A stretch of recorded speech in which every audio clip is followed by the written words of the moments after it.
महायुतीमध्ये जागा वाटपाचा तिढा अद्यापही कायम। शिवसेना 16 जागांवर अडली तर राष्ट्रवादीला हव्या 8 जागा। उमेदवार जाहीर करताना भाजपची कोंडी। वंचितच्या पाठिंब्याच्या मोबदल्यात आंबेडकरांना अकोल्यात पाठिंबा। प्रदेश काँग्रेसच्या भूमिकेमुळे महाविकास आघाडीमध्ये वादाचं वादळ। काँग्रेसच्या बड्या नेत्याचे भाजपसोबत छुपे संबंध असल्याचा प्रकाश आंबेडकरांचा आरोप। तर कुणाचे संबंध हे योग्य वेळी सांगू, नाना पटोलेंचं प्रत्युत्तर। नवनीत राणांच्या विरोधात 4 उमेदवार रिंगणात। अमरावतीच्या पंचरंगी लढतीचा कुणाला होणार फायदा, याकडे लक्ष। बच्चू कडूंचा पक्ष वेगळा, त्यांनीच त्यांचे निर्णय घ्यावे। मुख्यमंत्री एकनाथ शिंदे बच्चू कडूंचा तिढा सोडवतील। चंद्रशेखर बावनकुळेंचं सूचक विधान।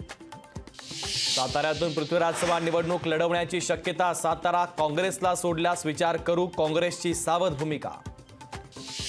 रत्नागिरी सिंधुदुर्ग लोकसभा मतदारसंघाचा पेच कायम। पत्रकार परिषदेमध्ये नारायण राणे उद्या काय बोलणार, याकडे सर्वांचं लक्ष।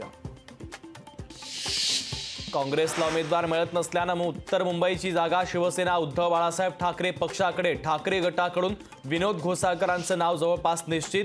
लोकशाहीला सूत्रांची माहिती। पुण्याचे काँग्रेसचे उमेदवार रवींद्र धंगेकरांच्या शिक्षणाचा विरोधकांकडून मुद्दा।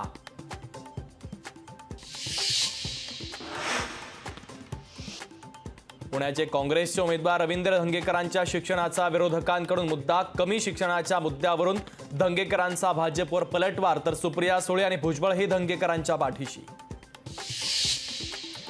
महाराष्ट्र सदन घोटाळा प्रकरणाची हायकोर्टाची नोटीस। तर भुजबळांसह निर्दोष मुक्त इतर आरोपींना हायकोर्टाची नोटीस। 4 आठवड्यामध्ये भूमिका स्पष्ट करण्याचे दिले आदेश।